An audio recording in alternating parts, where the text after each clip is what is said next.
Тэгвэл бүр тэнэгтэн заяа. Тэгвэл бүр тэнэг юм бол наадах чи хэний бодлого? Ирэтэнтийг хүсэл. Ирэтэнтэй юу гэж бодож байна вэ? Одоо энэ өрмийн гяс авангуудаа яах чинь вэ?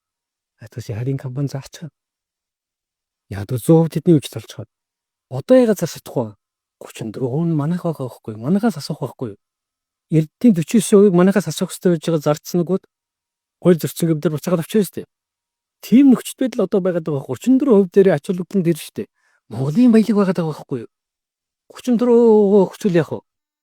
Бидний баялаг биш шүү дээ. Энэ эрүүл санаа юу? Бид гадны явуул байхгүй юу? Албаар энийг хийх гэж заруулах гэдэг ш. Өндөр үн хүргэж. Эдгээр зарчаад яваад байна заяа. Гэхдээ 50% болох хэрэгтэй шүү дээ. Гэж бидний баялаг шүү дээ. Бид баялаг гаргасны төлөө хамтсан хөрөнгө оруулалтаа 50% нөгөөжмөх хэрэгтэй. Миний ихний байр суурь энэ багхгүй. Ягд өнөөдөр миний дуудаж байгаа нь тэр 50% бид нар өнгө авах хэрэгтэй гэж баялгаа гаргасан хөдөл. А тэд нар үйлдвэрээ гаргал да 50% авдаг бол 50% гэсэн үнэтэй юм шүү дээ. Чи одоо энд байгаа алтай шүү дээ. Дор хаяж 200 тэрбум доллар. Тэнд байгаа жис бас 200 тэрбум орчим доллар. Нийтдээ чи 400 тэрбум доллар орд шүү дээ.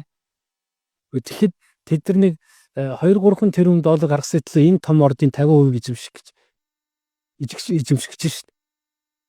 Болохгүй шүү дээ.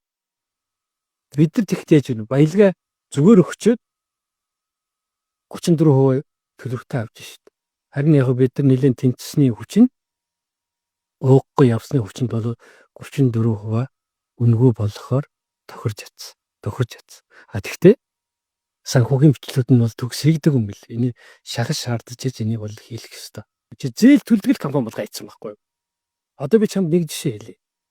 Одоо ингээд алтны үн 3-4 дахин өсөж хэд алтны үн $1000 байснаа $4000 болчихсон шүү дээ. Тэгэхээр яг орлого нэмэгдэх үү?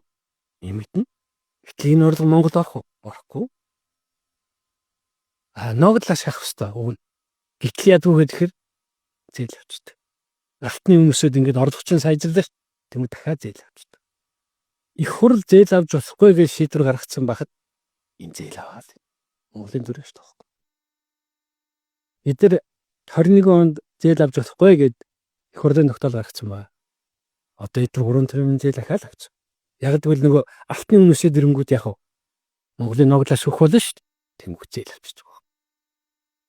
Ингээл нөгөө зээл аваад ингээл зээлийн нэмээд зээл төлөөл чи бол өдөр төлж байгаа хүн 10 тэрбум.